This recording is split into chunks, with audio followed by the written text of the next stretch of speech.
इस साइकिल पे नई चेन तो इंस्टॉल हो चुकी है। अगर आप रेगुलर साइकिलिस्ट हो तो आपका अनुभव होगा कि आप जब साइकिल सर्विस स्टेशन पे ले जाते हो तो वहाँ पे जो टेक्नीशियन होता है, मैकेनिक होता है, वो आपको बताता है कि आपकी चेन ख़राब हो चुकी है, वो अभी रिप्लेस करनी पड़ेगी। ये चेन ख़राब कैसे होती है, इसे रिप्लेस क्यों करना पड़ता है, और अगर रिप्लेस ना करे तो इसका इफेक्ट ड्राइव ट्रेन पे क्या होता है, यही जानेंगे हम इस वीडियो में।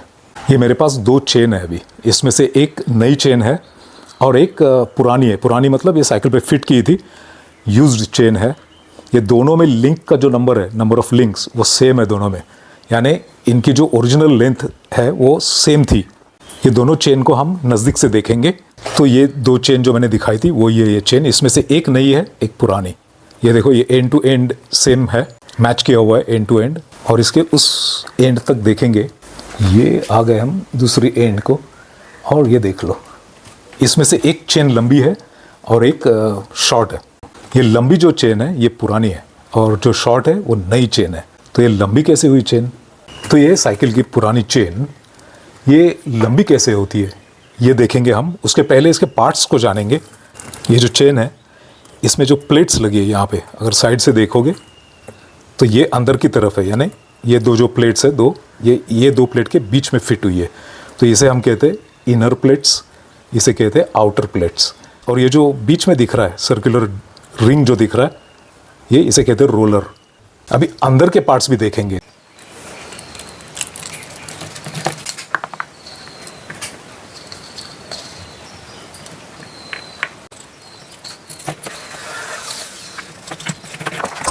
तो ये है चेन के पार्ट्स, इसको अभी डिटेल्स में जानेंगे हम। तो हमने अभी चेन के 2 लिंक्स खोल दिए। ये है इनर प्लेट्स, यानी एक लिंक जो है ये इनर लिंक, ये दिख रही है यहाँ पे। ये 2 साइड के प्लेट्स जो है, ये 2 प्लेट्स ये यहाँ पे है। ये जो रोलर दिख रहा है, ये 2 रोलर्स यहाँ पे, ये और इसके बीच में ये 2 पिन्स है, यानी रिवेट, जो ये लिंक को ये लिंक से जोड़ता है। ये 2 रिवेट्स, और ये है 2 आउटर प्लेट्स। अभी नज़दीक से देखोगे तो ये जो दिख रहा है यहाँ पे इनर प्लेट पे, ये जो दिख रहा है फॉर्मेशन, इसे कहते हैं बुशिंग। ये है बुश। तो ये है इसके पार्ट्स। सो थोड़ा एक रिकैप करेंगे। Inner plates, outer plates, 2 rollers, 2 rivets, और ये जो है ये बुशिंग है। सो यहाँ पे 4 बुशिंग्स है इनर प्लेट पे। तो अभी होता क्या है, जैसे जैसे हम साइकिल चलाते हैं, जैसे जैसे चेन यूज़ होती है, ये जो पिन है यहाँ पे और ये जो बुशिंग है ये घिस जाते हैं, ये वेयर आउट होते हैं। और क्या होता है इसमें, ये स्पेस ज़्यादा क्रिएट होता है और हर एक चेन का जो लिंक है वो इसमें अभी और लूज़ हो जाता है, हिलने लगता है, और इसकी वजह से चेन खिंच जाती है, लंबी हो जाती है। और ये जो रोलर्स है 2, इसको थोड़ा हटाएंगे। ये जो रोलर्स है यहाँ पे, ये जो रोलर दिख रहा है, ये जो 2 रोलर्स है, जैसे जैसे हम साइकिल चलाते हैं ये रोलर्स भी घिस जाते हैं। तो अभी क्या होता है, ये जो बुशिंग्स और ये पिन्स, ये जब घिस जाते हैं, ये जब वेयर आउट होते हैं तो चेन खींचती है, लंबी हो जाती है। ये रोलर्स जब वेयर आउट होते हैं तो चेन साइड बाय साइड हिलने लगती है, ऐसी। ये नई चेन इतनी नहीं हिलेगी। ये साइड बाय साइड, इसमें प्ले देखो कितना आया, बहुत बेंड होती है साइड बाय साइड। ये होता है रोलर घिसने से। सो अभी हमने तो चेन के अंदर के पार्ट्स देख लिए, वो कौन से पार्ट अंदर के घिस जाते हैं और उसकी वजह से चेन लंबी होती है और साइड बाय साइड उसमें प्ले आ जाता है। तो इसके कारण क्या है, ये चेन घिसती क्यों है? सो ये तो एक नेचुरल चीज़ है। चेन तो एक मूविंग पार्ट है। एनी मूविंग पार्ट में, किसी भी मूविंग पार्ट में घर्षण आता है, फ्रिक्शन आता है, उसकी वजह से चेन घिस जाती है। इसी के कारण हम यूज़ करते हैं ऑयल या लुब्रिकेशन। जितना अच्छा लुब्रिकेशन रखोगे साइकिल के चेन पे, उतनी चेन की लाइफ बढ़ जाएगी, उतना घर्षण कम हो जाएगा, उतनी चेन कम घिसेगी। ये तो एक मेन कारण हो गया घर्षण।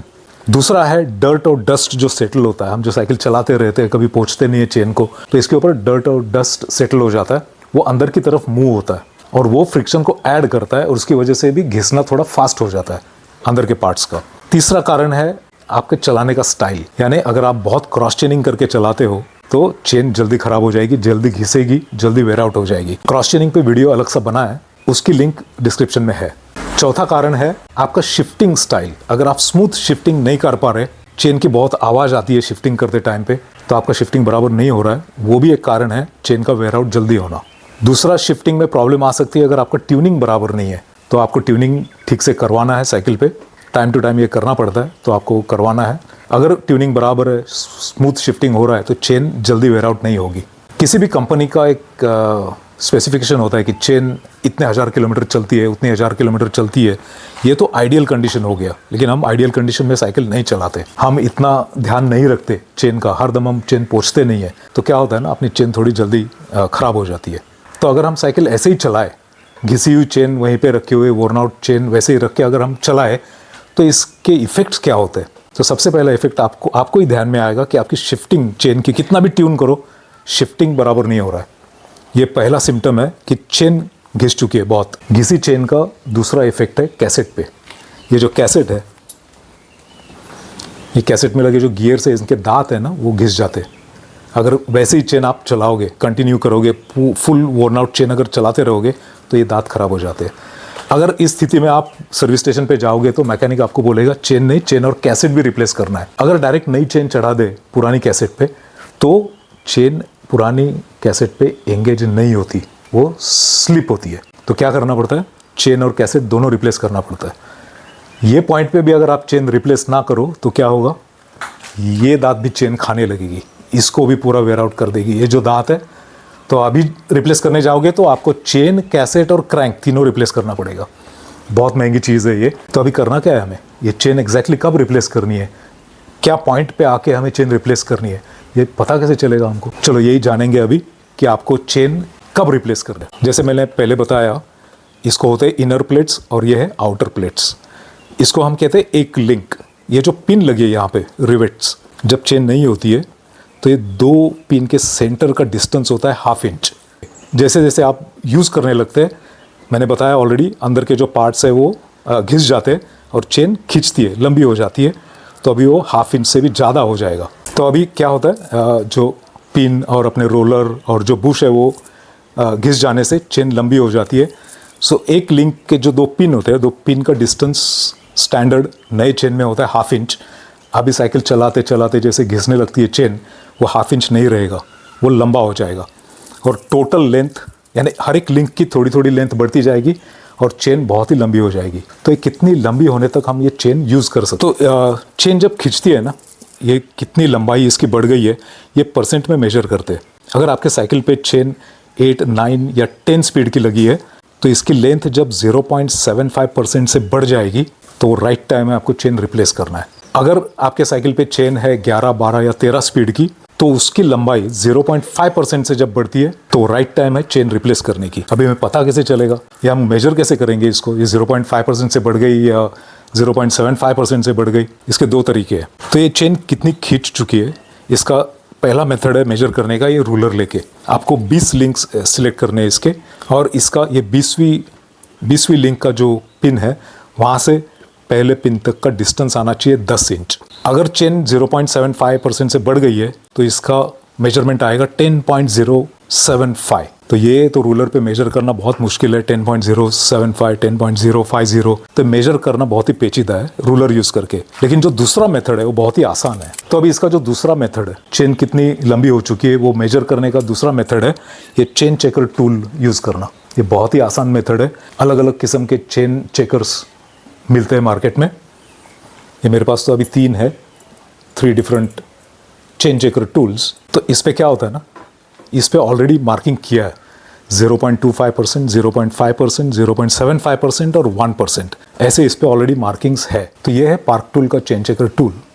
इसमें 2 पिन्स लगे हैं एंड टू एंड, और इस पे ये स्केल है। स्केल पे 0.25, 0.50, 0.75 और 1.0 ऐसे मार्किंग्स प्रिंटेड है। तो इसको यूज़ कैसे करना है, ये हम end to end pin insert करेंगे। ये तो पिन पूरा अंदर तक जा भी नहीं रहा है, इसका कारण है ये चेन बहुत ही नया है, ये अभी तक खींचा नहीं है, तो ये टूल तो अंदर भी नहीं जा रहा है। ये सेम टूल को हम अभी पुरानी चेन पे लगा के देखेंगे वो क्या मेजरमेंट हमें दिखाता है। तो ये है एक पुरानी चेन। तो ये चेन चेकर यूज़ करके देखेंगे चेन कितनी लंबी हो चुकी है। तो इसको, ये 2 पिन्स को हम ऐसे इंसर्ट करेंगे और ये जो स्केल है इसको प्रेस करना है, हल्के से करते जाना है। तो ये चेन चेकर फिट हुआ है अभी एक यूज्ड चेन पे, और ये जो विंडो है, ये विंडो में रीडिंग दिख रहा है, मुझे तो दिख रहा है 1 है इस पे, तो शायद कैमरा में दिखाई ना दे, और यहाँ से 0 है। तो ये बाहर से दिखाता हूँ, ये देखो 0, 0.25, 0.50, 0.75, 1। सो ये चेन रीडिंग मेरे को दिखा रही है 1। इसका लिमिट था 0.75, यानी जब 0.75 रीडिंग दिखाता है चेन चेकर, वो राइट टाइम है आपको चेन रिप्लेस करना विदाउट रिप्लेसिंग द कैसेट। अभी क्या है ना, ये चेन जब रिप्लेस करेंगे या की हुए ऑलरेडी, इसका कैसेट भी रिप्लेस करना पड़ा। तो ये चेन चेकर बहुत ही यूज़फुल चीज़ है। ये हमको सीधा सीधा दिखा देता है कितना % से चेन लंबा हो चुका है। तो अभी हमने देखा है चेन चेकर का यूज़ कैसे करते। बहुत ही सीधा, बहुत ही आसान तरीका है चेन कितनी लंबी हो चुकी है ये चेक करने का। तो 11, 12, 13 स्पीड की अगर चेन है तो 0.50 जब इस पर रीडिंग आएगा, वो राइट टाइम है चेन रिप्लेस करने का। कैसेट रिप्लेस नहीं करनी पड़ेगी। और अगर 8, 9 या 10 स्पीड की चेन है तो इस पर रीडिंग 0.75 तक हम जा सकते हैं। वो राइट टाइम होगा इसको चेन को रिप्लेस करना। जब रीडिंग 0.75 से भी आगे चली जाए तो कैसेट भी ख़राब हो चुकी है, कैसेट भी रिप्लेस करनी पड़ेगी। अगर नहीं रिप्लेस करेंगे, सिर्फ चेन रिप्लेस करेंगे, तो चेन कैसेट पे एंगेज नहीं होगी और वो स्लिप होगी। अगर वो चेन रिप्लेस ही नहीं करोगे आप इतना रीडिंग लेने के बाद भी, कैसेट तो ख़राब होगी, उसके बाद क्रैंक भी खराब, यानी चेन रिंग्स भी ख़राब हो जाएगी। तो क्रैंक भी रिप्लेस करना पड़ेगा, क्रैंक सेट। तो ये एक चेन चेकर टूल तो मैंने दिखाया पार्क टूल का, वैसे और भी 2 है। ऐसे बहुत सारे टूल्स है, ये और भी आसान है यूज़ करने में। इसमें भी 0.5, 0.75, 1 तो डायरेक्ट दिखा है। इसको इंसर्ट करना है और देखना है रीडिंग क्या आती है। तो अभी हमने देख लिया कि चेन लंबी क्यों होती है, वो घिस क्यों जाती है, उसके कारण भी हमने देखे। और घिसी हुई चेन अगर हमने ऐसे ही रखी और साइकिल चलाई तो उसके इफेक्ट्स कैसेट और क्रैंकसेट पे क्या होते हैं, शिफ्टिंग पे क्या होते हैं। तो वर्स्ट केस सिनारियो क्या हो सकता है मालूम है? अगर आप रिप्लेस नहीं करोगे टाइम पे, चेन टूट सकती है। चढ़ाव पे जब वो बहुत सारा फोर्स लगा रहे हो और चेन पुरानी है, बहुत पुरानी हो चुकी है, तो चेन टूट सकती है and it can be a big mishap. So chain time to time replace करना बहुत ही ज़रूरी है। और इसमें जो इन्वेस्टमेंट है, चेन चेकर में जो इन्वेस्ट करोगे आप, तो बहुत ही सस्ता होगा आपके लिए। ये थोड़ा महंगा चेन चेकर है, ये बहुत ही सस्ता है। 400 to 600 इसका रेट है। एक चेन का 8 स्पीड का सबसे सस्ता चेन आता है 700 रुपया में। अगर आप टाइम पे रिप्लेस ना करोगे तो चेन के साथ कैसेट रिप्लेस करना पड़ेगा, खर्चा आएगा ऑलमोस्ट 1600। 8 स्पीड का, 9 स्पीड का और भी होगा, 10 स्पीड का और भी ज़्यादा खर्चा आएगा। तो व्हाट इज़ बेटर, ऐसे वाला एक टूल खरीद लेना और हर हफ्ते जब वीकेंड का राइड करके आप घर पे आओ वापस, तो सिर्फ एक चेन में डाल के देखना है कितना % से चेन लंबा हो चुका है। अगर 0.5% है 11 स्पीड को तो रिप्लेस करा लो 11, 12, 13 को। अगर आपकी साइकिल 8, 9, 10 स्पीड की है तो 0.75 जब रीडिंग दिखाएगा ये टूल, कौन सा भी टूल, तो आपको तुरंत चेन रिप्लेस करनी है। This will save lot of money and lot of pain. तो ऐसे ही वीडियोस बनते रहेंगे, आप देखते रहना, लाइक करना, शेयर करना, सब्सक्राइब करना मत भूलना।